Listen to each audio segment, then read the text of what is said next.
toutes et à tous, merci de rejoindre nous sur Sahel TV pour le journal. Tout de suite, les titres à la une. Les leaders de l'opposition dite radicale satisfaits de leur rencontre ce lundi avec le ministre de l'Intérieur. La réunion était consacrée à la préparation de la présidentielle 2019.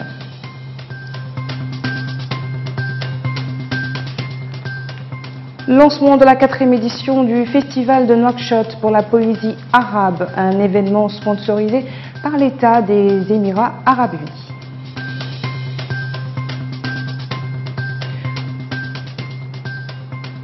Au Sénégal, l'heure est à la compilation des bulletins du premier tour de la présidentielle. La publication des résultats pourrait durer, si nécessaire, jusqu'au vendredi. Bienvenue à vous si vous nous rejoignez sur Sahel TV. Le ministre mauritanien de l'Intérieur, Ahmedou Ould Abdallah, a tenu ce lundi une réunion avec les dirigeants des partis de l'opposition. Il a exprimé la volonté du gouvernement à discuter du contenu de leurs lettres qu'ils avaient envoyées à l'exécutif concernant les mesures de l'opposition que l'opposition juge nécessaires pour assurer la transparence des prochaines élections. Contacté par Sahel TV, un responsable de l'opposition a confirmé cette information. Il a indiqué par ailleurs que les discussions se sont déroulées dans un climat de compréhension. L'opposition demande, entre autres doléances, la reconstitution de la CENI, la neutralité de l'administration, la non-utilisation des ressources financières et de l'État dans la campagne électorale et la présence d'observateurs étrangers à l'élection présidentielle de juin prochain. Et nous avons ce soir avec nous sur le plateau pour plus d'éclairage sur cette rencontre. Notre invité ce soir est Mahfoud Ould Bata, président du Parti Convergence démocratique nationale et membre du FNDU. Bonsoir Monsieur Bata. Bonsoir. Merci d'avoir répondu à notre invitation. Vous faisiez partie des leaders de l'opposition qui ont assisté à cette réunion. Quel en a été l'objet et comment s'est-elle déroulée? Je commencerai par dire que c'est très bien déroulé. L'objet de la réunion était, on a répondu à l'invitation du ministre de rencontrer au sujet de la lettre qu'on avait introduite auprès du gouvernement le 8 février dernier et dans laquelle nous avons insisté sur l'impérieuse nécessité d'envisager les élections, les échéances futures, l'échéance présidentielle future dans un climat de consensus national pour permettre donc au pays de sortir de la crise politique dans laquelle il se débat depuis quelque temps. C'est donc en réponse à cette lettre, en réaction à cette lettre, que le ministre de l'Intérieur nous a convoqués, nous a conviés donc à cette réunion de ce matin. Et avez-vous obtenu satisfaction des questions que le FNDU pose justement pour un préalable pour les prochaines élections? Il serait prématuré d'évaluer la disponibilité du gouvernement donc à satisfaire l'ensemble des doléances que comportait cette lettre a lui transmise le 8 février. Mais ce que je peux dire à ce niveau-là, c'est que nous avons échangé avec les ministres de l'Intérieur et nous pensons que sur les différents points que comportait cette lettre, mais nous n'avons pas approfondi la discussion. D'autres occasions de rencontres vont s'offrir dans le tout prochain, dans un avenir immédiat. Et nous allons donc approfondir les discussions sur l'essentiel des points évoqués par la lettre. Et brièvement, qu'est-ce que vous pouvez nous dire de cette rencontre? Je vous dis que c'est déroulé de façon assez conviviale. Nous avons attiré l'attention de monsieur le ministre de l'Intérieur sur nos préoccupations, sur la nécessité de voir les élections futures organisées dans des conditions convenables, de telle manière que les résultats seront acceptés par tout le monde et que celui auquel va échoir le pouvoir puisse l'exercer en toute sérénité avec une opposition qui joue son rôle, une majorité qui exerce le pouvoir en même temps. Donc nous avons senti qu'au niveau du ministre, le terme intérêt général est revenu plusieurs fois. Dit-il, tout ce qui est de nature à servir l'intérêt général, nous sommes disposés à le faire. Et nous pensons que dans ce cadre-là, justement, les différentes sollicitations, les différentes revendications que nous avons faites dans la lettre s'inscrivent bien dans cette logique de servir l'intérêt général et l'intérêt du pays. Mais avez-vous relevé au cours de vos discussions quelques sujets sur lesquels le gouvernement pourrait mettre des lignes rouges, par exemple? Concernant les points évoqués, il n'a pas été question de ligne rouge. Ceci étant dit, nous avons convenu que l'échéance électorale doit se faire exactement dans les délais qui sont déterminés par la Constitution. Et il n'a pas été question, en ce qui nous concerne, de demander à ce que les délais soient prorogés ou à ce que les délais constitutionnels soient dépassés. On a demandé à ce que les élections se fassent bien dans les délais constitutionnels, mais qu'ils doivent être préalablement de façon consensuelle, organisée par à la fois le gouvernement, mais également avec une participation active de l'opposition démocratique. Merci beaucoup, Monsieur Mahfoud Ould-Bettar. Je rappelle que vous êtes le président du Parti Convergence démocratique nationale, également membre du FNDE. Merci d'avoir répondu à la question. Je ne suis pas membre du FNDE, mais je fais partie de l'alliance électorale de l'opposition démocratique. Merci beaucoup. Voilà. Dans la suite de l'actualité, à quelques mois de l'élection présidentielle, la scène politique nationale devient de plus en plus mouvementée. On assiste ces derniers jours des débats sur la posture des futurs candidats à la présidentielle de juin 2019.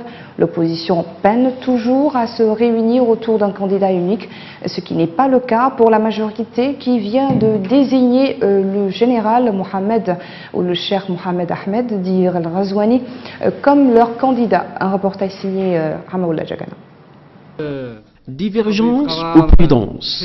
L'opposition mauritanienne peine à désigner son candidat en vue de la prochaine présidentielle en juin 2019.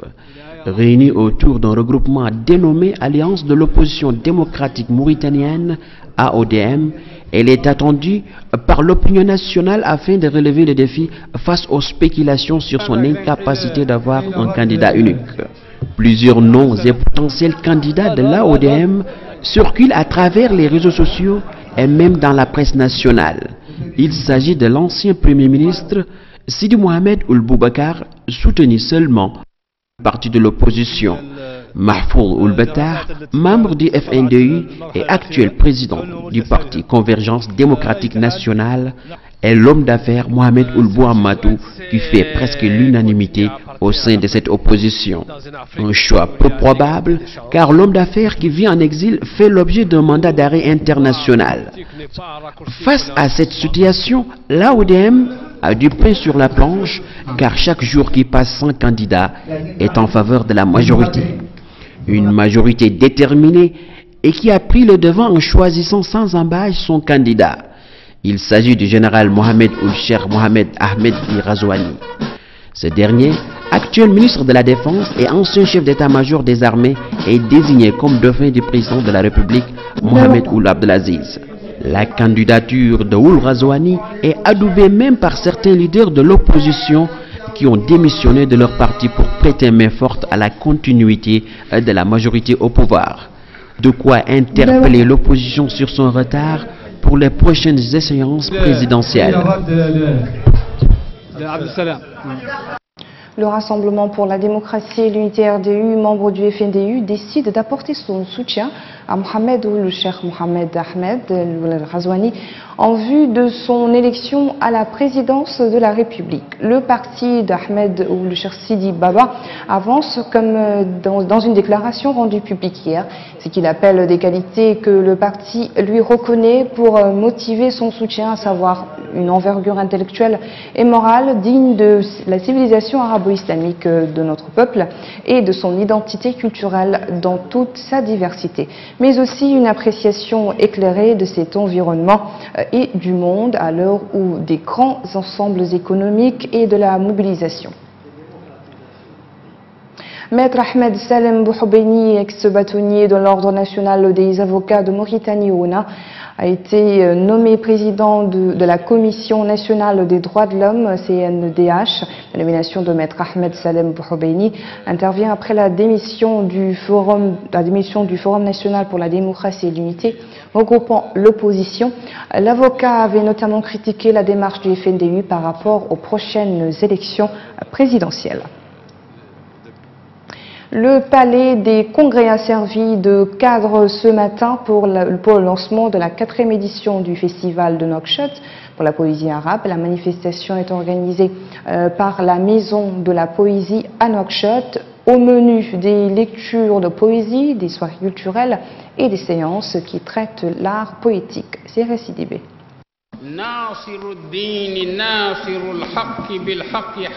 Des poèmes déclamés, une assistance tenue en haleine par la seule magie des mots. Les subtilités, la richesse, la rhétorique et le génie de la langue arabe sont à l'honneur de cette manifestation. La poésie rassemble, unit et crée des passerelles entre les territoires et les hommes en s'appropriant des questions existentielles sur fond de l'expression esthétique. C'est le cadre qui marque l'ouverture de la 4e édition du Festival de Nouakchott pour la poésie arabe. Supervisant la manifestation, le ministre de la Fonction publique, du Travail, de l'Emploi et de la Modernisation de l'Administration, ministre de la Culture, de l'Artisanat et des Relations avec le Parlement par intérim, a indiqué que l'organisation de cette édition concrétise l'intérêt accordé par le chef de l'État à la culture en général et à la poésie en particulier dans notre pays connu sous le nom du pays du million de poètes. Cet attachement à la promotion culturelle, a dit Seydina Ali Ould Mohamed Khouna, vise à faire de la culture l'un des piliers du développement durable dans le pays. De son côté, le directeur de la Maison de la Poésie à Nouakchott, Abdallah Seyid, s'est réjoui de voir les Émirats Arabes Unis sponsoriser cette édition, soulignant que ce pays frère appuie depuis quelques années l'activité de la Maison de la Poésie à Nouakchott et dans plusieurs autres pays arabes. Pour sa part, Abdallah Lawais, chef du département de la culture Sharika dans l'État des Émirats Arabes Unis, a loué l'initiative de créer la Maison de la Poésie de Nouakchott en tant que modèle de la coopération fraternelle privilégiée depuis son ouverture en 2015. En marge de la cérémonie d'ouverture du festival, des certificats de reconnaissance ont été distribués à des poètes qui ont joué un rôle pionnier sur la scène littéraire nationale. Renforcer la résilience à l'insécurité alimentaire et nutritionnelle, tel est le thème d'un atelier régional organisé par le programme de renforcement de la résilience alimentaire nutritionnelle au Sahel sur financement de la Banque mondiale et du CLSS, dont les travaux ont débuté ce lundi à Nouakchott. La rencontre d'une durée de 3 jours permettra aux participants de jauger l'état d'exécution du projet au niveau régional et national, ainsi que le partage des expériences réussies dans le domaine. Au Sénégal, au lendemain de la présidentielle, les résultats provisoires officiels nationaux seront connus au mieux ce mercredi. La procédure pourrait durer, si nécessaire, jusqu'à vendredi. Délai maximal de publication des résultats selon la Commission nationale de recensement. Des déclarations du leader politique de la mouvance présidentielle comme de l'opposition ont semé la confusion hier soir. Les états-majors des deux camps campent sur l'opposition ce lundi matin. De la tension donc, alors que le scrutin s'est très bien déroulé, reconnaissent toutes les parties et que la participation s'annonce très bonne. Les médias locaux évoquent ce lundi un taux de 55% à 60%. Il était de 52% au premier tour en 2012. Élection toujours au Nigeria cette fois. Le président sortant Muhammadu Buhari est en tête face à son principal rival, Atiku Abubakar. Selon les tout premiers résultats publiés ce lundi par la Commission électorale nationale indépendante, selon la CENI, le président Buhari, 76 ans, a remporté dans 4 des 36 États nigérians. Atiku Abubakar, 72 ans, arrive en tête à Abuja, la capitale. D'après les résultats provisoires non encore confirmés par la CENI, Buhari est également vainqueur dans l'État de Yobe, au nord-est, alors qu'Atiku gagne celui de Doldo dans le sud-ouest. Le Parti démocratique du peuple, dont Atiku Abubakar est le candidat, a protesté contre ces premiers résultats qu'il a jugés incorrects et inacceptables. Cette élection présidentielle devrait être la plus serrée depuis la fin du régime militaire il y a 20 ans. Alors que les manifestations contre la candidature du président Bouteflika à un 5e mandat se poursuivent dans le pays et à l'étranger, le gouvernement algérien réagit officiellement. Le Premier ministre Ahmed Ould a affirmé que chacun choisira librement par les urnes. Ali Beneftis, ancien Premier ministre, avait mis en garde les autorités algériennes contre la répression des manifestations anti-5e mandat du président Abdelaziz Bouteflika. Le premier sommet des chefs d'État de la Commission climat de la région Sahel s'est ouvert ce lundi 25 février en fin de matinée au Palais des Congrès à Niamey. Ce sommet est l'occasion de valider le plan d'investissement climatique 2019-2030 de quelques 400 milliards de dollars, de la traduction des engagements de la sous-région à travers l'accord de Paris sur le réchauffement climatique. 17 pays, dont la Mauritanie, sont concernés par ce programme. Cette commission climat pour la région du Sahel a été mise en place en 2016 au Maroc. Le premier sommet de l'Union européenne et de la Ligue arabe a pris fin ce lundi à Sharm el-Sheikh en Égypte. Les dirigeants arabes et européens ont insisté sur la nécessité de résoudre les conflits qui ensanglantent le Moyen-Orient ainsi que le conflit en Libye. Le sommet a notamment souligné la nécessité de parvenir à une solution à 2 États dans le conflit israélo-palestinien et de résoudre la terrible catastrophe humanitaire au Yémen. Pour les Européens, le sommet doit favoriser une coopération renforcée avec les pays arabes afin notamment de permettre d'affirmer les positions de l'Union européenne dans la région face à la Chine et la Russie sur fond de désengagement américain. Voilà qui met fin à ce journal. Merci à vous de nous avoir suivis. Le rappel des titres. Des leaders de l'opposition dite radicale satisfaits de leur rencontre ce lundi avec le ministre de l'Intérieur. La réunion était consacrée à la préparation de la présidentielle 2019.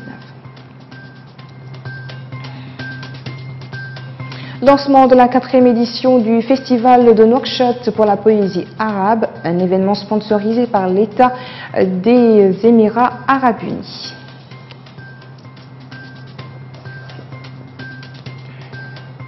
Au Sénégal, l'heure est à la compilation des bulletins du premier tour de la présidentielle.